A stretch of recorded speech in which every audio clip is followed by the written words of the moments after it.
తర్వాత స్టూడెంట్ నుంచి అతను డిసైపుల్గా మారతాడు, శిష్యుడిగా మారతాడు. అంటే ఇందులో ఏముందో తెలుసుకుందాము అనే కుతూహలంతో వచ్చినటువంటి వాడు. జనరల్గా స్టూడెంట్ అంటే స్టూడెంట్తోనే స్టక్, కలెక్టింగ్ ద నాలెడ్జ్, సమాచారం తెలుసుకున్నామా తర్వాత ఇంకో కొత్త సమాచారం వైపుకి వెళ్ళిపోతాడు, ఇంకో కొత్త గురువు దగ్గరికి వెళ్ళిపోతాడు.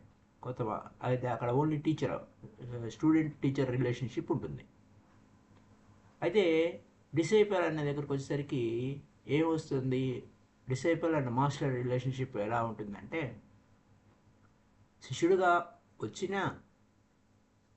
అతను ఎలా శిష్యుడిగా అవుతాడు, ఏదో కుతూహలంతో వచ్చాడు, తను నేర్చుకోవాలనే జిజ్ఞాస ఉంది.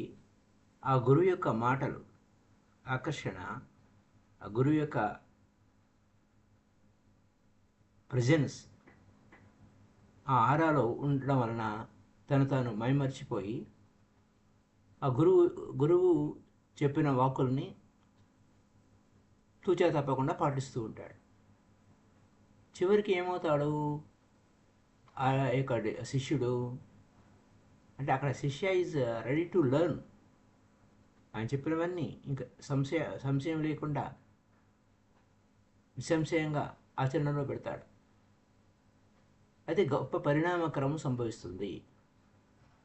ఆ పరిణామక్రమం ఏంటంటే భక్తుడిగా మారిపోతాడు, డివోషన్గా మారిపోతాడు. ఆ డివోటీగా ఎలా మారిపోతాడు అంటే, ఆయన ఆ గురువు యొక్క ఎనర్జీ, ఆ మాస్టర్ యొక్క ఎనర్జీ, ఆ మాస్టర్ యొక్క కాంతి, ఆ ప్రేమ, ఆ నవ్వు, ఆయన యొక్క సమక్షంలో అంతా అద్భుతంగా ఉంటుంది. తను ఏమి ఇవ్వలేని వాడిగా అయిపోతాడు. మరి ఆ అంటే ప్రతిగా ఆ గురువు నుంచి వచ్చినటువంటి ఆ ఎనర్జీకి, ఆ కాంతికి, ఆ వెలుగుకి, ఆ ఆరాకి, ఆ ప్రేమకి, ఆ నవ్వుకి, ఆయన సమక్షంలోకి తను ఏం రిటర్న్ ఇవ్వలేడు. ఇవ్వడానికి ఏమి ఉండదు ఆ శిష్యుడి దగ్గర. అప్పుడైతే ఆ అద్భుతంగా ఎలా ఉంటుంది, ఇస్తాడు అంటే కృతజ్ఞతాభావము. ఆ కృతజ్ఞతతో, ఎంతో కృతజ్ఞతతో తన తలని ఆయన పాదాల మా మాస్టర్ యొక్క పాదాల చెంత ఉంచుతాడు. చివరికి ఏమవుతాడు, ఆ శిష్యుడే గురువు అయిపోతాడు ఆ క్షణంలో. ఎందుకంటే అప్పటి వరకు అంతవరకు ఏంటి, it's a part of the master. ఆ గురువులో ఒక భాగం. ఆ గురువులో ఒక భాగం అయిపోయాడు, ఇంకా లోతుగా వెళ్ళిపోయాడు. ఆ గురువు యొక్క హృదయం అయిపోయాడు, ఆ గురువు యొక్క హృదయంలో స్థిరమైపోయాడు. ఇది కృతజ్ఞత, గ్రాటిట్యూడ్. ఇది ఆ కృతజ్ఞతా భావము.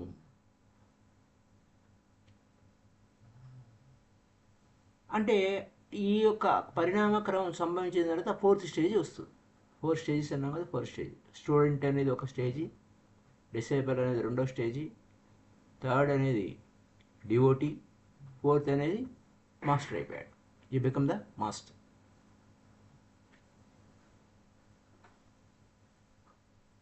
ఒక స్టోరీ ఓషో గారు ఒక స్టోరీ చెప్తున్నారు, ఎంజాయ్ అయినటువంటి ఎంజాయ్ అనే ఆయన గురించి. ఆ ఎంజాయ్ తన గురువు దగ్గర ఉన్నాడు, దాదాపు 20 సంవత్సరాలు ఉన్నాడు. ఒక రోజు వచ్చింది, ఒక రోజు వెళ్ళి ఆ గురువు గారి ఆసనంలో కూర్చున్నాడు. వెళ్ళి గురువుగారు కుర్చీలో కూర్చున్నాడండి.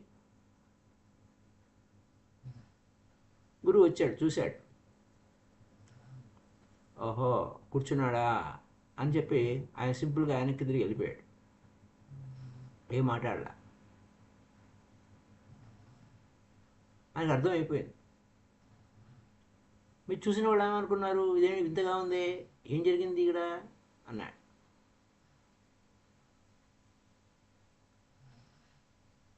అప్పుడు చివరికి మాస్టర్ని అడిగారు, మీరేమి అవమానపడలేదా అని. రంజాయ్ కూడా అడిగాడు, ఏమండి మిమ్మల్ని నేనేమన్నా అవమానం చేశానా అని. కృతజ్ఞుడుగా నేనేమైనా ఉన్నానా, ఏ విధంగా అన్నాను.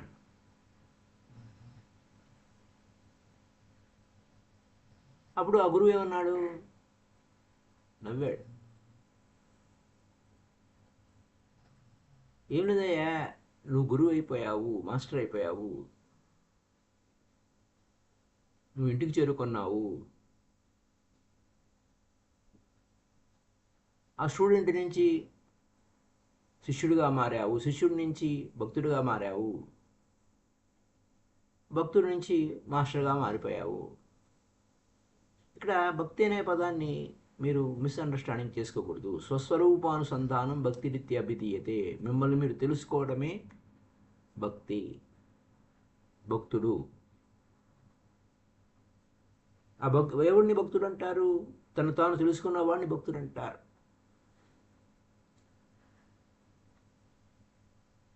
అంటే వేషధారణ వేసి, లేకపోతే మరొకటి చేసి ఇంకా ఆ భాషలో చెప్పుకోవాలంటే సోకాళ్ళ భక్తులకు ఇబ్బందికరంగా ఉంటుంది. కానీ అసలైన భక్తి ఇది. స్వస్వరూపానుసంధానం భక్తిరీత్యా విధీయతే. నిన్ను తెలుసుకోవటము, తను తాను తెలుసుకున్నవాడు భక్తుడు. ఆ గురువు చెప్తాడు, ఒరే నువ్వు తెలుసుకోరా అని. ఈ నేను అనేది ఎవరో తెలుసుకో. నాని యారు అని రమణ మహర్షి గారు చెప్పినట్టుగా నేను అనేది ఎవరు, ఆ నువ్వు, ఆ నేను అని నీ లోపల నేను అంటున్నావే, ఆ నేను ఎవరు, అలా తెలుసుకున్నవాడే భక్తుడు. ట్రాన్స్ఫర్మేషన్ వచ్చిందిరా బాబు నీకు. ఆక స్టూడెంట్ నుంచి నువ్వు డిసైపుల్ అయిపోయావు, విద్యార్థి నుంచి శిష్యుడు అయిపోయావు, శిష్యుడి నుంచి భక్తుడు అయిపోయావు. ఆ భక్తుడి నుంచి నువ్వు గురువు అయిపోయావు. నేను చాలా చాలా హృదయపూర్వకంగా ఆనందంగా ఉన్నాను, ఆనందంగా నాకు అనిపించింది. ఇంకా నా వర్క్ నువ్వు షేర్ చేసుకోవచ్చు, నేను ప్రతిరోజు రావక్కర్లేదు. ఇంకెవడో ఆ స్టేజ్కి వచ్చే స్థితిలో ఉన్నాడు, గమనించాను, అటువైపు వెళ్తాను నేను. ఇదే పెర్ఫ్యూమ్, ఇదే సుగంధం వెదజల్లబడుతుంది ఆ వ్యక్తి నుంచి, నేను వాడిని చూసుకోవాలి నేను అన్నాడు. కానీ వాస్తవానికి ఒక విషయం ఏంటంటే, 3 నెలల క్రితమే నువ్వు అయిపోయావురా, నేను చూశాను. చూడండి, ఆ గురువుని అడుగుతున్నాడు. గురువు చెప్తున్నాడు ఆ శిష్యుడికి, ఆ రంజాయ్, నువ్వు మరీ సోమరిపోతే అయిపోయావు. 3 నెలల క్రితమే ఈ స్థితికి నువ్వు వచ్చావు. నువ్వు నన్ను మోసం చేయలేవు. గురువుని ఎవరు మోసం చేస్తారు? ఎవరు మోసం చేయలేరు. నువ్వు అనవసరంగా నా కాళ్ళు పట్టుకుని ఎలాడుతున్నావు. 3 సంవత్సరాల క్రితమే నువ్వు గురువు 3 నెలల క్రితమే, 3 నెలల నుంచి నువ్వు కాళ్ళు పట్టుకుని ఉన్నావు. 3 నెలల క్రితమే నీకు తెలిసిపోయింది. నువ్వు ఆ గురువు యొక్క ఆసనంలో నువ్వు కూర్చోవచ్చు, కానీ నువ్వు దాన్ని అలాగే పక్కన పెట్టి నా కాళ్ళు పట్టుకుని ఎలాడుతూ ఉన్నావు. చూశాను నిన్ను. 3 నెలల తర్వాత నీకు ధైర్యం వచ్చింది అని. ఈ సీట్లో వచ్చి కూర్చోడానికి నీకు ధైర్యం వచ్చింది 3 నెలల తర్వాత. ఓ మై గాడ్, అదేంటండి, ఆలోచిస్తున్నా కరెక్ట్గా అదే డేటు నేను ఎప్పుడైతే నాకు ఆలోచన వచ్చిందో ఆ డేటే కరెక్ట్గా మీరు చెప్పారు. నా లోపల అనిపించింది.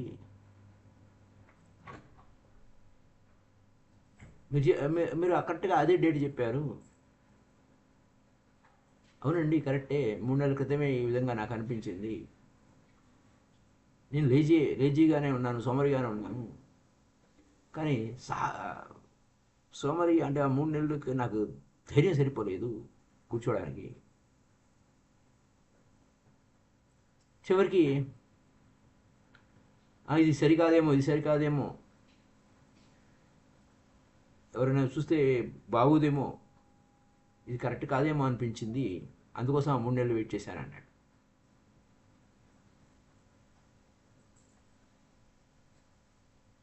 నువ్వు ఇంకొక రోజు కనుక ఆలస్యం చేసి ఉన్నట్టయితే నేను నెత్తి మీద గట్టిగా ఒక దెబ్బ వేసేవాడిరా నాయన, నీ నెత్తి మీద కొట్టేవాడిని. 3 నెలలు చాలా ఒక డెసిషన్ తీసుకోవడానికి 3 నెలల్లో నిర్ణయం తీసుకోవచ్చు. ఒకవేళ అంటే నువ్వు డిసైడ్ చేయలేదు, ఈ ఉనికి డిసైడ్ చేసేస్తుంది. ఉనికి డిసైడ్ చేసింది నువ్వు గురువు అవడానికి అని. ఇలా ఉంటుంది ట్రాన్స్ఫర్మేషన్. 4th stage. 4th స్టేజ్కి ఎలా వెళ్తాము? భక్తుడు గురువుగా ఎలా మారిపోతాడు? భక్తుడు అంటే మనం సోకాళ్ళు భక్తుడు కాదని చెప్పుకున్నాం కదా. తను తాను తెలుసుకున్నవాడే స్వస్వరూపానుసంధానం, స్వస్వరూపాన్ని తెలుసుకున్నవాడు, దేహం కాదు. తాను ఎవరు తాను తెలుసుకున్నవాడు. ఈ ఉపనిషత్తు అనేది ఒక రహస్య పాఠశాల, మిస్టరీ స్కూల్.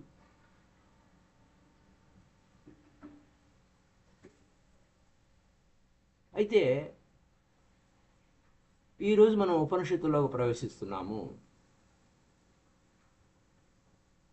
మనం ఈ ఉపనిషత్తుల్లోకి ప్రవేశించేటప్పుడు నేను యూనివర్సిటీ టీచర్గా ఉన్న సంగతులు గుర్తు చేసుకుంటున్నాను. అంటే ఓషో గారు చెప్తున్నారు, నేను యూనివర్సిటీలో టీచర్గా ఉన్నాను. కారణం ఏంటంటే ఆ యూనివర్సిటీని ఎందుకు వదిలిపెట్టాను అని సింపుల్ రీజన్. అక్కడే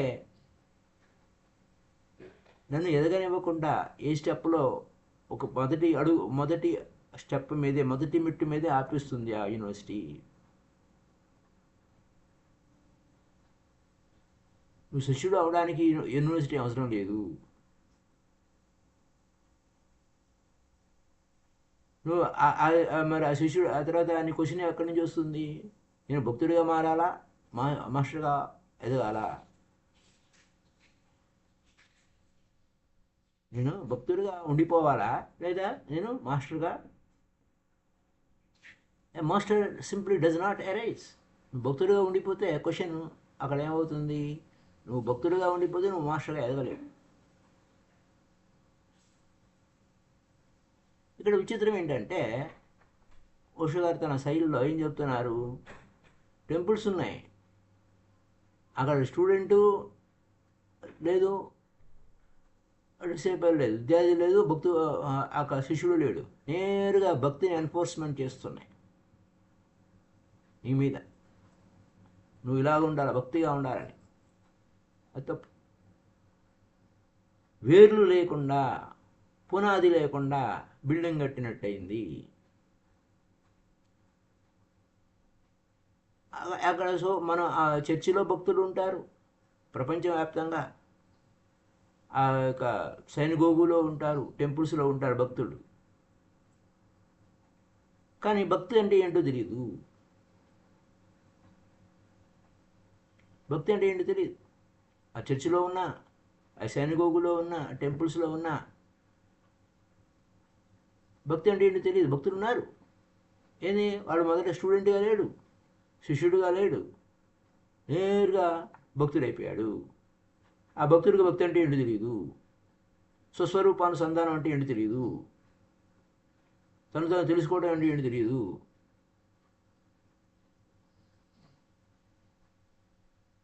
వాడు అంచేత వాడు ఏమవ్వాలి? భక్తులు కాదు అవ్వాల్సింది, ముందు శిష్యులు అవ్వాలి. శిష్య మీనింగ్ ఏంటి? రెడీ టు లెర్న్, నేర్చుకోవడానికి సంసిద్ధంగా ఉండాలి. ఆ గురువు యొక్క వాక్కుని తూచా తప్పకుండా పాటించేవాళ్ళలాగా ఉండాలి. ఇది కథ. అప్పుడే వాళ్ళు భక్తులు అవుతారు.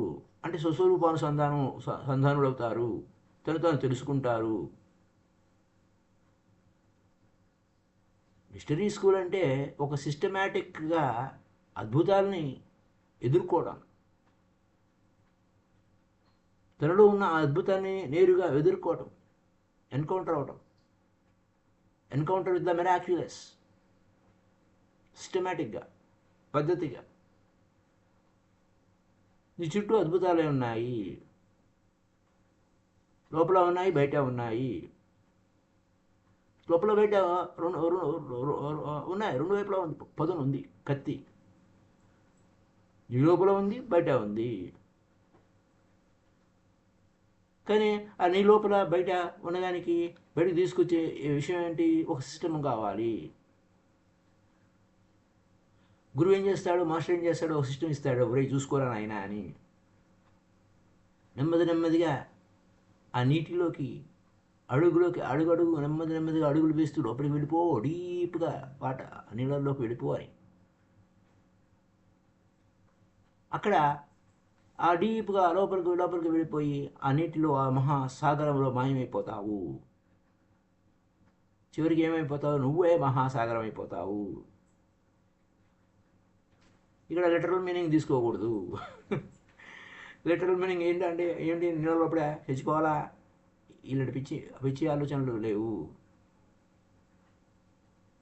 ధ్యాన మహాసాగరంలో, ఆ ధ్యానంలోనే నువ్వు డిజప్పర్ అయిపోతావు. ఒక సిస్టమ్ ఇచ్చాడు, శ్వాస గమనించు, నీ లోపలికి వెళ్ళిపో. ఆ డీపర్ వాటర్స్లోకి వెళ్ళిపో. ఆ శ్వాస గమనిస్తూ, ఎరుకతో గమనిస్తూ లోపలికి వెళ్ళిపో. ఒక స్టేజ్ వస్తుంది, నువ్వే మాయమైపోతావు. నువ్వే ఆ బ్రహ్మమైపోతావు. ఆ బ్రహ్మమే ఓషన్ అన్నట్టు.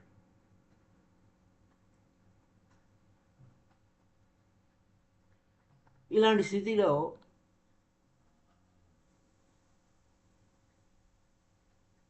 ఇంకొక ప్రశ్న ఏంటంటే, బాగుందండి మీరు ఇలా చెప్తున్నారు, నన్ను తెలుసుకోవాలంటున్నారు, స్వస్వరూపానుసంధానం అంటే అదే కదా, నన్ను నేను తెలుసుకోవాలంటున్నారు, నేనేమైనా తప్పుదోవ పడుతున్నానా? నన్ను నేను తెలుసుకోవడంలో, లేదా సాక్షిగా ఉండాలా?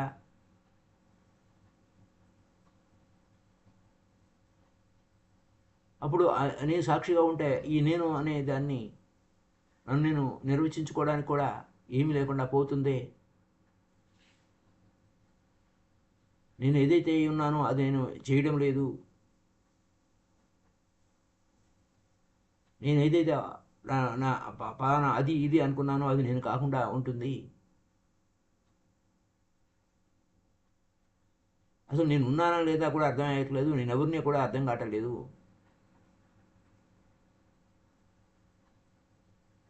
ఆఖరికి ఈ ముఖం, అది అద్దంలో కనబడే ఈ ముఖం పర్మనెంట్ కాదు అనిపిస్తుంది. నేను ఒక మేఘమైపోయాను.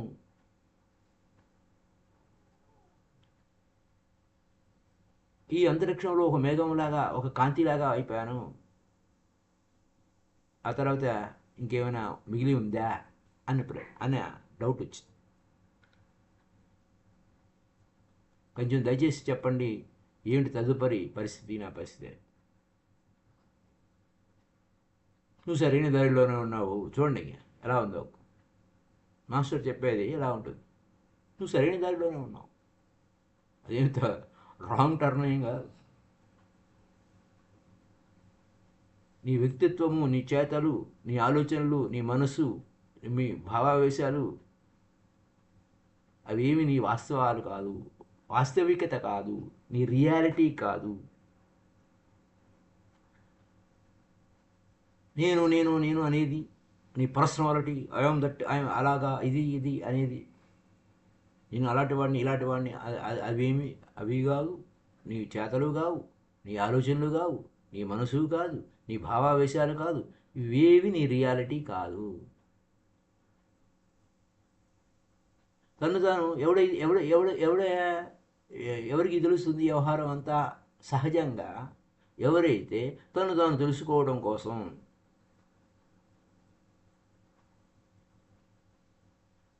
ఎతుకుతారో ఇలాంటి వింత స్థితి ఎదురవుతుంది.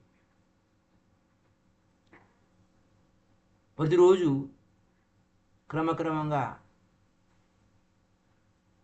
చిన్నగా అయిపోయి పెద్దగా అయిపోతాడు. ఫినిట్ నుంచి ఇన్ఫినిటీ వైపుకి వెళ్ళిపోతాడు. సూక్ష్మం నుంచి బ్రహ్మాండం వైపుకి వెళ్ళిపోతాడు. అలా ఉంటుంది. తను జీరో అంటే బిందువు నుంచి సింధువు అయిపోతాడు. అయితే లాజికల్ మైండ్ ఏంటి? లాజికల్గా మైండ్ ఏం చెప్తుంది? ఏం చేస్తున్నావురా నువ్వు అని అడుగుతుంది. నువ్వేమో నేను ఎవరినైనా ఎత్తుక్కోవడానికి వెతుకుతున్నాను అంటావు.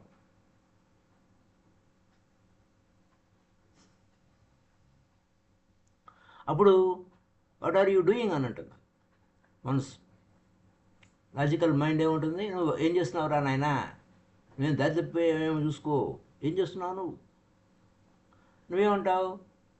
ఎదుగుతూ ఉన్నావు. నువ్వు చేస్తున్న పని ఏంటి? నువ్వెవరు నువ్వు తెలుసుకోవడానికి ప్రయత్నం చేస్తున్నావు. మిగతా విషయాలన్నీ పక్కా పెట్టేశావు. నీ గురించి అసలు ఇంకా వేరే గురించి ఆలోచించడం లేదు. అసలు నువ్వెవరు? అప్పుడు మనసు చెప్తుంది, నువ్వు రాంగ్ టర్న్ వెళ్ళిపోతున్నావు, వెనకొచ్చి అంటది అది మనసు. పాత పద్ధతే బాగుందిరా, ఎందుకు నువ్వు అనవసరంగా నువ్వు ఎక్కడో దారి తప్పిపోతున్నావు, నీకు అసలు ఏమి దారి తెలియడం లేదు, నీ గురించి నువ్వు తెలుసుకోవడం అదేంటి, బయటకు వచ్చాయి అంటుంది. కావాలంటే ఇంకా చాలా ఆలోచనలు ఉన్నాయి, ఈ ఆలోచన కాదు ఇంకో ఆలోచన పట్టుకోవచ్చు, నువ్వెవరో తెలుసుకోవాల్సిన అక్కర్లేదు, నువ్వు వచ్చేసేయి అని అంటుంది మనసు. కావాలంటే నువ్వు ఇంకొంచెం బెటర్ పర్సనాలిటీ కావచ్చు, అందరికన్నా గొప్ప పేరు ప్రఖ్యాతలు సంపాదించవచ్చు, నువ్వు బయటకు వచ్చేసేయి, ఇంకా బాగుంటుందిలే, బయటకు వచ్చేసేయి అంటుంది మనసు. అక్కడ ఈ ప్రపంచంలోనే నీకు చాలా అంబిషన్స్ ఉన్నాయి, వాటన్నిటిని సాధించుకోవచ్చు,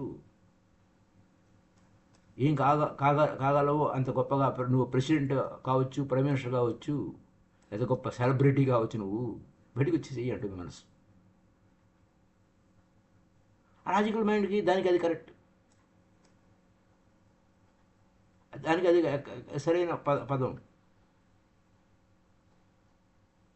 ఎందుకంటే ఈ గుర్తుపెట్టుకోవాల్సిన పాయింట్ ఏంటంటే ఇక్కడ నిన్ను వెతికే క్రమంలో వచ్చే అవాంతరాల గురించి చెప్తున్నాడు. లాజికల్ మైండ్ కంటిన్యూగా నిన్ను ఏదో విధంగా పడేయాలని చూస్తుంది, ఆ సరైన మార్గం వైపు వెళ్తున్న వాడిని దారి తెప్పించాలని చూస్తుంది. సరైన మార్గం వెళ్ళావా, నువ్వు క్రమక్రమంగా ఈ నేను అన్నది తగ్గిపోతుంది. నేను అనే పదాన్ని వాడటం మానేస్తావు.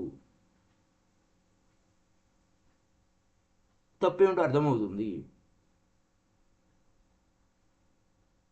అవగాహన అవుతుంది.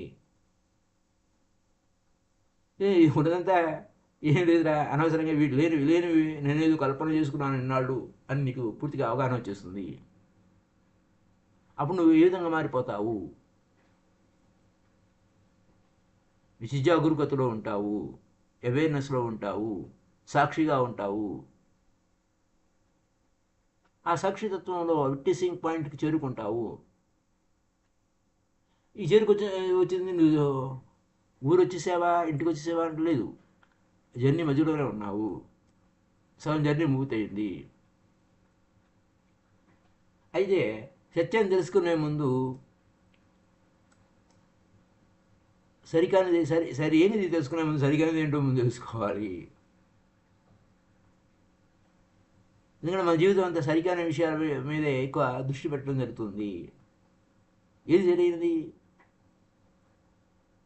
నువ్వు సరికాని ఏంటో తెలుసుకుంటే ఏది సరైనదో తెలుస్తుంది. అంచేత సరికానిది ఏమిటో మనం తెలుసుకోవాలి. అప్పుడు దాన్ని అప్పుడే ఇది సరికాదురా బాబు, పనికి రాదు అని పక్కన పడేస్తాము. అదే చెత్త చెదారం అంతా ఇంట్లో పెట్టేసుకుంటే పనికిమాలిన వస్తువులన్నీ పారేయాలి. అలాగే మన లోపల మనం ఉన్న తప్పులు ఏమైనా ఉన్నాయో తీసి పారేయాలి, ఎంటీ అయిపోవాలి. ఆ యొక్క సరికాని విషయాలన్నీ ఖాళీ అయిపోవాలి, పూర్తిగా ఖాళీ అయిపోవాలి. అప్పుడు చివరికి మిగిలేది ఏంటి? సత్యమే మిగులుతుంది. ఎందుకంటే అప్పుడు ఖాళీ అయిపోతే సత్యమే ఎంటర్ అవుతుంది. ఆ యొక్క స్పేస్, నువ్వు ఖాళీ చేసిన స్పేస్లో ఆ ట్రూత్ విల్ ఎంటర్.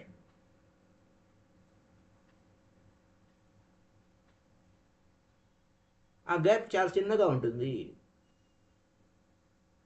ఎంత చిన్న గ్యాప్ అయినా సరే ఆ గ్యాప్ అరే ఎంత చిన్నగా ఉంది, కానీ అది నీకు అందనంత ఆకాశానికి అబ్బో సత్యాన్ని చేరుకోవాలంటే ఎంత కష్టమో అనిపిస్తుంది. ఎప్పుడైతే ఇవన్నీ సరికాని ఆలోచనలన్నీ వెళ్ళిపోయాయో, నిన్ను వదిలిపెట్టాయో, ఆ వాస్తవికత వస్తుంది. అది దానికి మధ్య విరామం కొంచెం ఉంటుంది. కనుమూసుకొని తెరిచే లోపల అది వస్తుంది, ఆ లిటిల్ గ్యాప్ అంతా.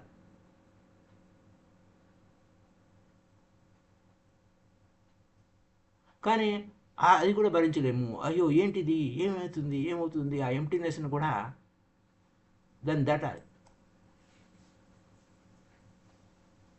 అంటే ఏమైంది, ఈ యొక్క ఈ శూన్యము ఆ క్షణానికి ఆ శూన్యమే అనిపిస్తుంది. ఇదేదో ఎంతగా ఉందే అనిపిస్తుంది. అప్పుడు ఆ క్షణంలోనే master, family of the master ఏం చేస్తాడు? నీకు సహాయం చేస్తాడు. గురుకుల అంటే family of the master, masters యొక్క ఫ్యామిలీ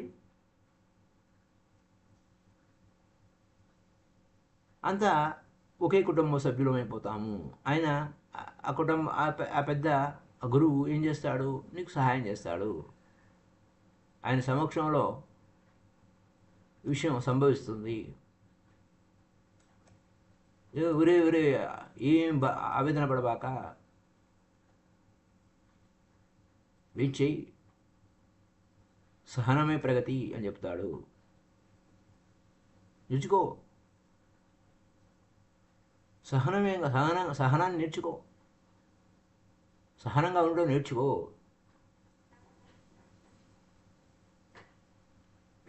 నిరీక్షించడం, కూర్చోవడం నేర్చుకో.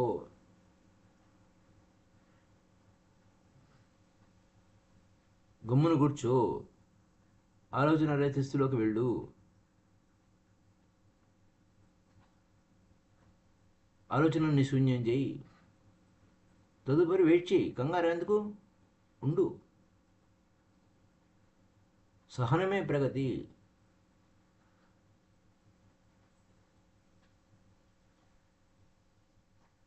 అది ఒకటి సహాయం చేస్తే అందరికీ సాధ్యమవుతుంది.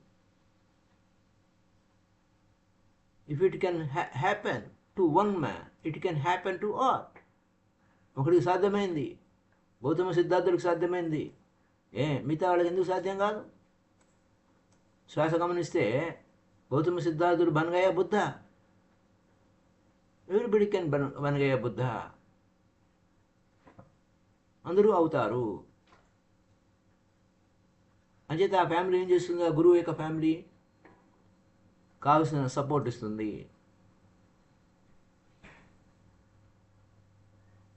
అయితే అక్కడ ఆ ఫ్యామిలీలో ఎలా ఉంటారు, ఒక్కొక్కడు ఒక్కో స్టేజ్లో ఉంటాడు. గురువు తెలుసు ఆ గురుకుల పాఠశాలలో ఉన్న ఆ స్టూడెంట్స్ యొక్క స్టేటస్ ఏంటి, ఎక్కడెక్కడ ఉన్నాడు ఏంటి అని.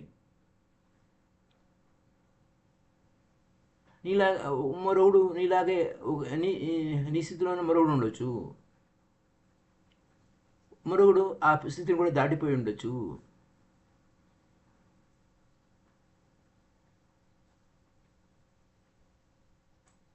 అప్పుడు ఆ గురువు యొక్క చేయి పట్టుకొని ఆ గురువు యొక్క చేతి యొక్క ఎచ్చదనాన్ని, ఆ ప్రేమని, ఆ కరుణని అనుభూతి పొందవచ్చు మరొకడు. కాబట్టి నువ్వు స్కూల్లో ఉన్నాయినా ఆ గురువు యొక్క సమక్షంలో ఉండు, అప్పుడు నీకు సాహసం వస్తుంది, నువ్వు గొప్ప సాహసి అవుతావు. ఆ యొక్క సాహసాన్ని వాళ్ళు నేర్పిస్తారు మనకు. మాస్టర్ ప్రజెన్సే మనకు సాహసం ఇస్తుంది.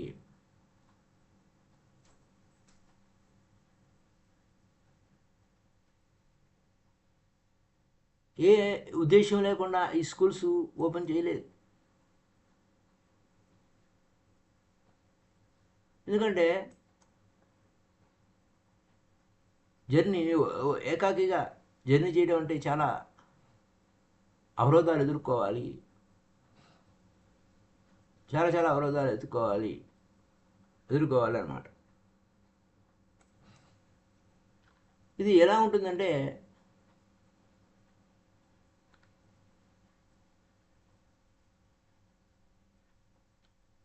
ఈ యొక్క సహనమే ప్రగతి అనే పాయింట్లో ఒక స్టోరీ రేపటి ఎపిసోడ్ చెప్పుకుందాం. ఎందుకంటే ఎక్కువ లెంతీ వీడియోస్ మనం చూడటానికి సహనం అనేది కష్టంగా ఉంటుంది కాబట్టి సహనమే ప్రగతి కరెక్టే, కానీ ఇంతవరకు నేర్చుకున్నాం కాబట్టి సహనమే ప్రగతి అనే పాయింట్లో ఎందుకు సహనంగా ఉండాలి మన ప్రయాణంలో. బుద్ధుడికి సంబంధించినటువంటి ఒక స్టోరీ, ఆనందుడికి బుద్ధుడికి. అంటే బుద్ధుడు ఆనందుడు మరి ఇంకా మిగతా శిష్యులతో కలిసి ప్రయాణం చేస్తున్నాడు. ఆయన వాళ్ళంతా అలసిపోయారు. సూర్యాస్తమయం లోపల ఏదో ఒక ఊరికి చేరుకోవాలి. అంతా మరి అప్పుడంతా కాలినడకే కదా. అలాంటి సమయంలో ఏం జరిగింది, సహనం గురించి ఏం స్టోరీ జరిగింది అనే దాన్ని రేపటి ఎపిసోడ్ తెలుసుకుందాం. So thank you very much. Happy day to you all masters. Kindly like this video, share this video and మీ అభిప్రాయాలని కామెంట్స్ రూపంలో తెలియజేయండి.